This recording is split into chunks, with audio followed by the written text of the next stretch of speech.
Mga kabunyog, mga kababayan, magandang araw po sa inyong lahat. Welcome po sa isang namang episode ng ating talakayan dito po sa ating bagong segment, Ta, ang Take Ko ni Attorney Ricky Tumutorgo. Ito po yung segment natin dito sa Attorney Ricky Tumutorgo YouTube channel natin. Gayon din po sa Attorney Ricky Tumutorgo Facebook or Meta page. Kung hindi pa po kayo naka-subscribe sa Attorney Ricky Tumutorgo YouTube channel, subscribe na po kayo. Kung hindi pa po kayo naka-follow sa Attorney Ricky Tumutorgo Meta or Facebook page, follow na po kayo.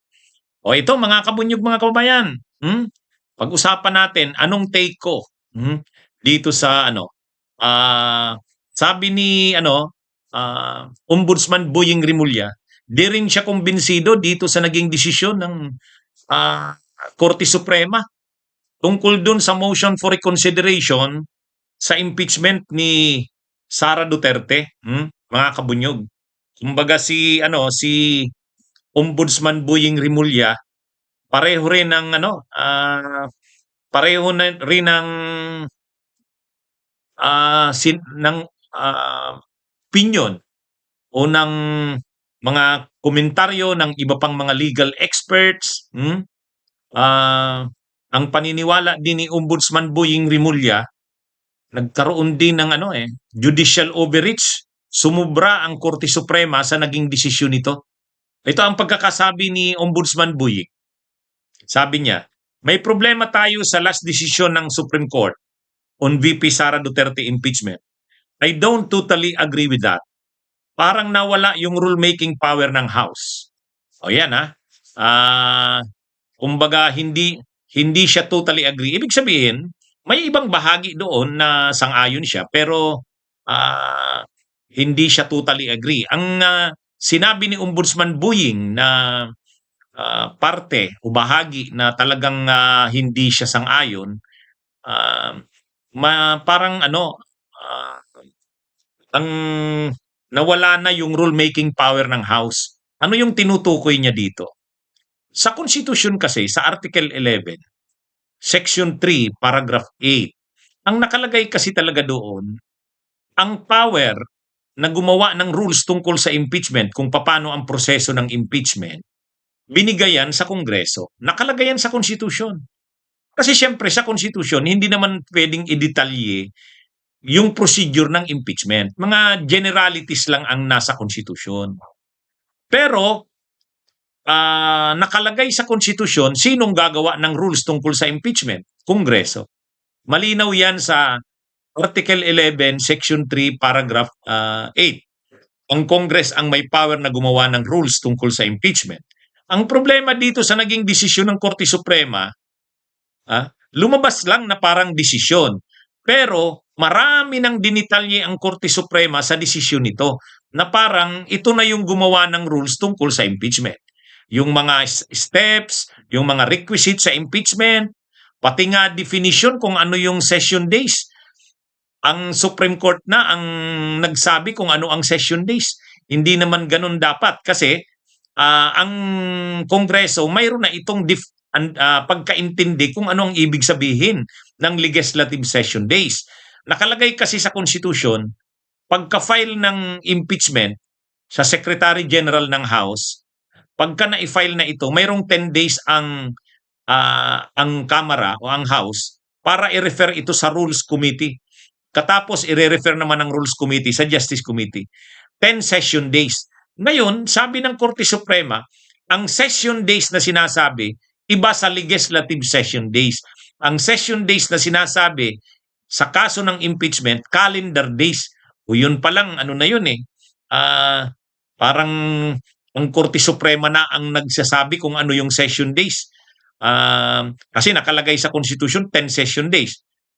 Sa parte ng Kongreso, ang sinasabing session days, yung legislative session days. Nakalagay yan sa rules nila. Ang ginawa ng Korte Suprema, hindi.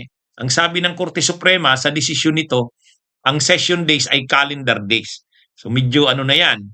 Kumbaga nagbibigay na ng sariling rules ang Korte Suprema. Marami pang mga sinabi ang Korte Suprema sa desisyon nito na in effect ay na para na siyang gumagawa ng sarili niyang rules tungkol sa impeachment, bagay na wala sa kanyang kapangyarihan. Kasi nga ang kapangyarihan sa paggawa ng rules sa impeachment nasa Kongreso. At saka ang trabaho ng Korte Suprema, interpretation. I-interpret ang batas, i-interpret ang konstitusyon.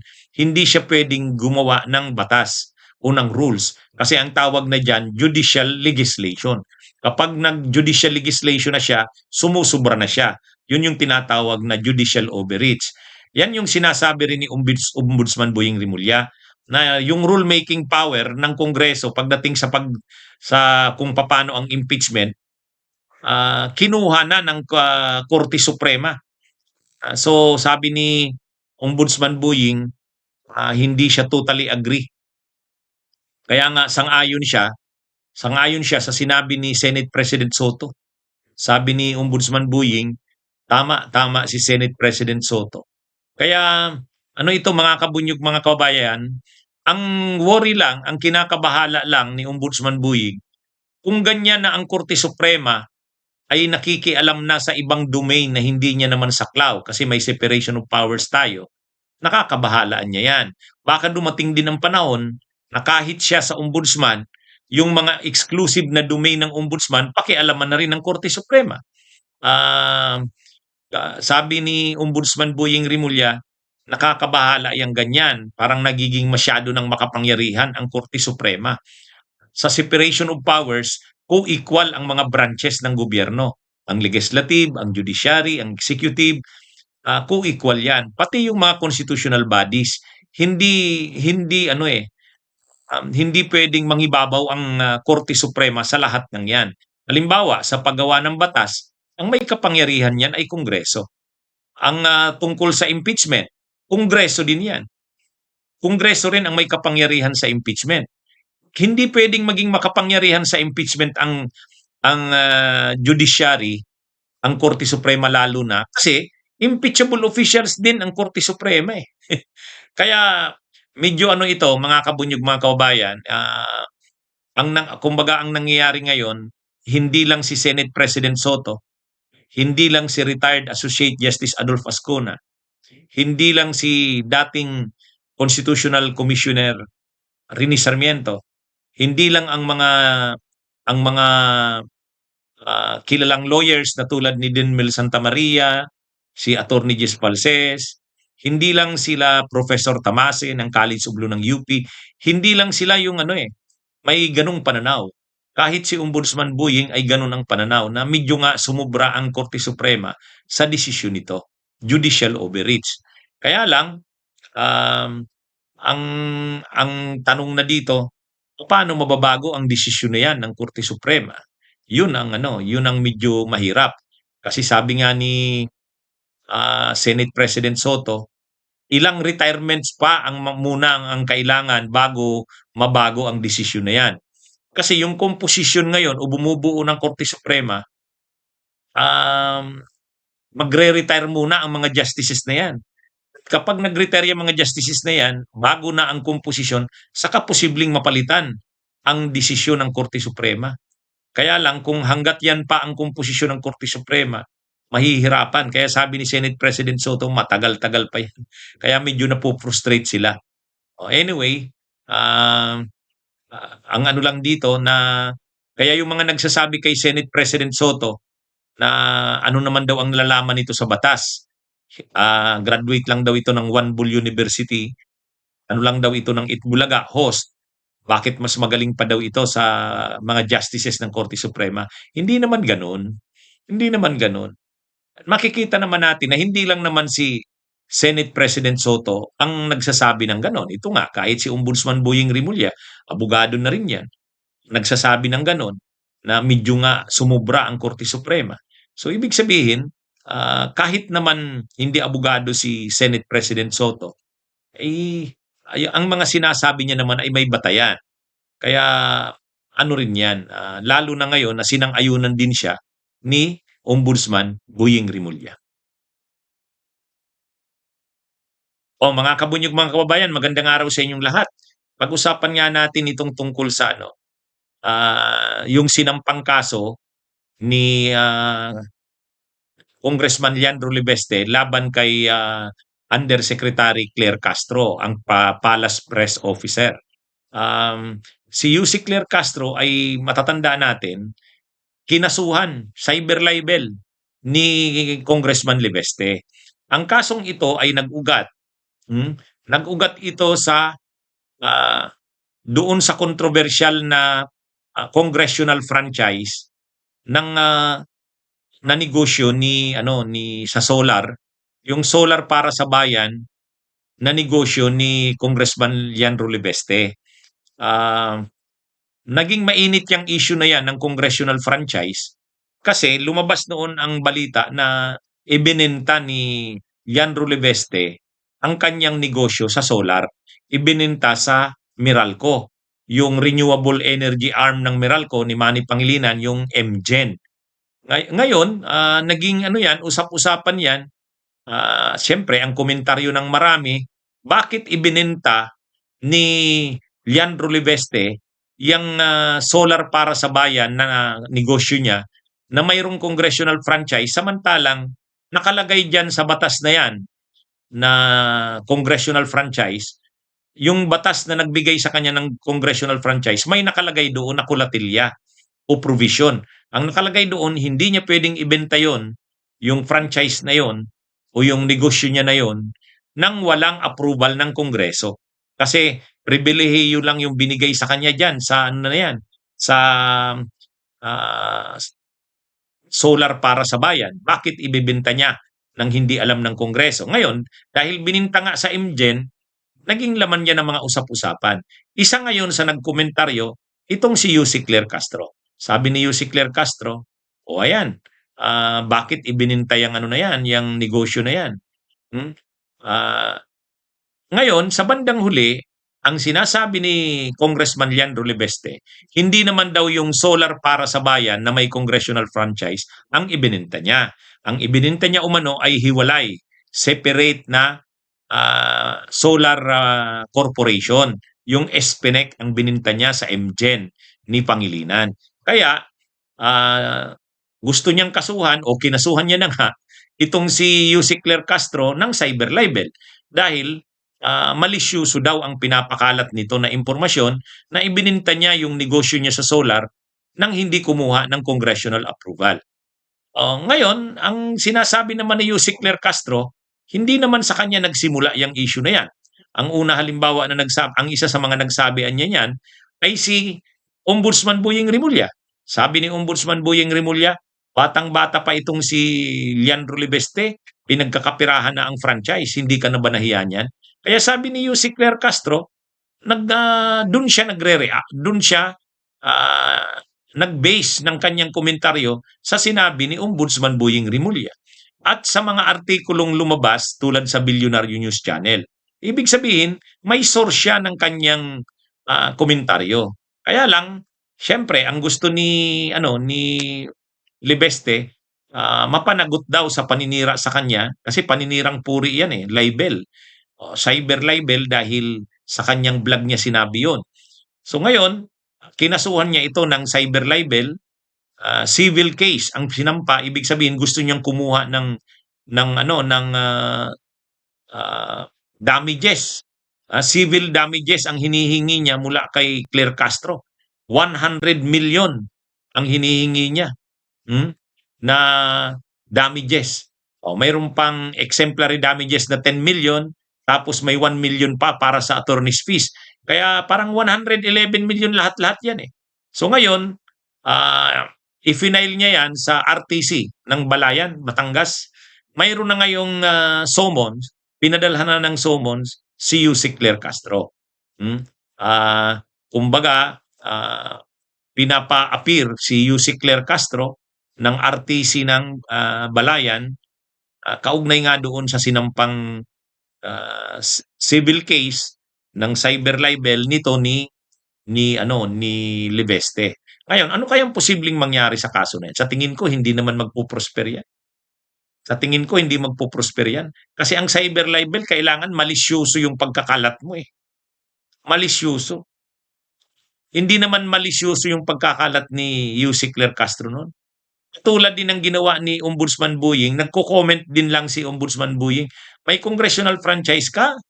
Oh, ano 'to? Sabi ang ano dito, ang balita ibininta mo. O ano ba 'yon? Tama ba 'yon?" Oh, parang parang gano'n lang na comment 'yun, eh, hindi naman 'yun, malisyuso. Kaya sa tingin natin hindi magpo-prosper 'yang ano na 'yan, 'yang kaso na 'yan ni Leandro Libeste. Mas malaki pa yung mabigat pa yung mga problema niyang kinakaharap, tulad nung pinagmumulta siya ng Energy Regulatory Commission ng 24 billion pesos. Oh, 'yun mas mabigat 'yun, mas mabigat 'yun. Saka marami pa siyang kasong kinakaharap. Saka ang nangyari diyan, sabihin pa na ang ibininta ni Leandro Libeste ay Spinek, hindi yung solar para sa bayan. Pero ang ginawa kasi ni Leandro Libeste, nag-create siya ng mga layers ng mga korporasyon. Eh? Kumbaga, ang dami niya ng korporasyon o kumpanya tungkol sa solar. May solar para sa bayan, may Spinek, ang holding company niya, yung Solar Philippines Holdings Corporation. So, ang dami niyang binuong mga korporasyon. Layering ang ginawa niya, layer. Pero interconnected yun, magkakaugnay yun. Magkakaugnay yun. Sa, kumbaga, ginawa niya lang yung layering, nag-layer-layer siya ng mga korporasyon para ma-circumvent nga yung pagbabawal. Kasi bawal ngang ibenta yung franchise. O, kaya, ah, gumawa siya ng mga layer-layer. Pero nasa batas din yan, nasa konsepto yan sa corporation code, na kapag ang sinasabi mong separate na corporation ito, mayroong corporate veil dahil separate na identity itong corporation ito, separate din ito. Pero kung ginagawa mo yan para ikutan ang batas, i-circumvent ang law, ano yun? I-pierce ang corporate veil niyan. Hindi mo mai-invoke yan. Anyway, magiging malalim pa tong ano, iimbestigahan na yung kaso na yan ni Libeste. Lalabas talaga diyan yung mga ginawa niyang pagtatayo ng mga korporasyon o kumpanya sa solar power na posibleng ang purpose ay i-circumvent ang batas, ikutan ang batas. Sa bandang huli, yun ang gagamitin ngayon ni Yussi Claire Castro na depensa. Totoo naman na sinircumvent niya ang batas. Nag-ano siya, mapipierce yung corporate veil. Anyway, abangan natin anong kalalabasan niya. Mga kabunyog, mga kababayan, magandang araw sa inyong lahat. Pag-usapan natin itong tungkol sa mag-asawang Diskaya. Sabi ni Senador Ping Lacson, si Corly Diskaya ay tinatakot daw. Tinatakot ng mag-asawang Diskaya, lalo na itong si Curly Diskaya. Tinatakot ang mga kongresista. Anong pananakot? Tinatakot na ilalagay niya ang pangalan ng isang kongresista sa ledger. Ano ba yung ledger na yan? Ang ledger na yan, listahan ng mga kongresista na nagbigay sa kanila ng projects at binigyan niya rin nila ng kickbacks. Di pag nakalagay ka dun sa ledger, ibig sabihin, iimbestigahan ka dahil ikaw yung tinuturo nila Corly Diskaya na kumuha ng kickbacks mula sa kanila dahil nagbigay din ng projects ang mga kongresistang ito sa kanila. So ngayon, ang pananakot umano ni Corly Diskaya ayon kay Senador Ping Lacson, tinatakot ang mga kongresista na ilalagay dun sa ledger. Ay siyempre, pag linagay ka sa ledger, sa listahan na yon, iimbestigahan ka ng Blue Ribbon. Bakit nila tinatakot? Ayon kay Senador Ping Lacson, marami na kasing nabigyan ng advance payments, advance na kickbacks. Kumbaga, marami daw kongresista o mga officials ang binigyan ng advance na kickbacks nito ng mga Diskaya. Kasi akala nila hindi magkakaproblema tulad nitong mga nangyari ngayon sa mga investigasyon sa anomalya. Akala nila, hindi nila iniisip na mangyayari itong kampanya ng administrasyon. Dati naman kasi nilang kalakaran, kapag nakalagay na sa NEP o lalo na nakalagay na sa insertion sa House o kaya sa Senate o kaya insertion sa BICAM o lalo na pag nasagaan na. Talagang pag nasagaan na o nasa mga insertions na, nasa lista na ng mga projects, pwede nang puwede nang i-ano 'yan, i-alok 'yan ng mga kongresista at senador at ng mga officials ng gobyerno. Inaalok na sa kontraktor. Nag-aagawan na ngayon ang mga kontraktor. Ngayon, para ikaw yung kontraktor, para kung ikaw yung kontraktor gusto mong sa'yo talaga maibigay 'yun, magbibigay ka na ng advance na ano, pera doon sa kongresista o senador o sa opisyal ng gobyerno para siguradong sa'yo ibibigay. Basta't nasa lista na ng NEP or ng insertions o kaya ng GAA, kahit hindi pa nare-release ang pondo, kahit hindi pa nagbi-bidding, kahit wala pang, ano publication o ng ng para sa bidding, ano na maglalabas na sila ng pera. Tutal para sa kanila sigurado naman na 'yan. Sa nakaraan kasi gano'n, kapag nakalagay na sa lista ng NEP yung projects o kaya nasa insertions na o kaya nasa GAA na, sigurado na 'yan. Puwede ka ng sumugal, maglabas ka na ng pera. Kaya lang ang problema ngayon hindi nga natuloy kasi marami sa mga flood control projects na nasa lista na, hindi na natuloy. So, ang ano ngayon, ang sitwasyon ngayon, ah, gusto ngayon ng ano, Diskaya makabalik sa kanila yung mga in-advance nila. Kumbaga ma-refund, ang tawag diyan refund. Ay mukhang ayaw naman ng mga kongresista. So tinatakot ni Corly Diskaya ilalagay ang pangalan sa ledger kapag hindi binalik yung in-advance nila. Yun ang sinasabi ni ano, ni Senador Ping Lacson. Kumbaga may ganong mga nangyayari. Hmm? Tinatakot ang mga kongresista kapag hindi binalik yung o i-refund yung kanilang binigay na pera, ilalagay sa ledger, ilalagay sa listahan. Anyway, tinanong na diyan si Diskaya, si Corly Diskaya. Sabi niya hindi naman totoo 'yan. Pero may reliable source daw si Senador Ping Lacson. Totoo daw 'yan. Hindi daw 'yan kasinungalingan yung sinasabi na 'yan. Totoo daw na mayroong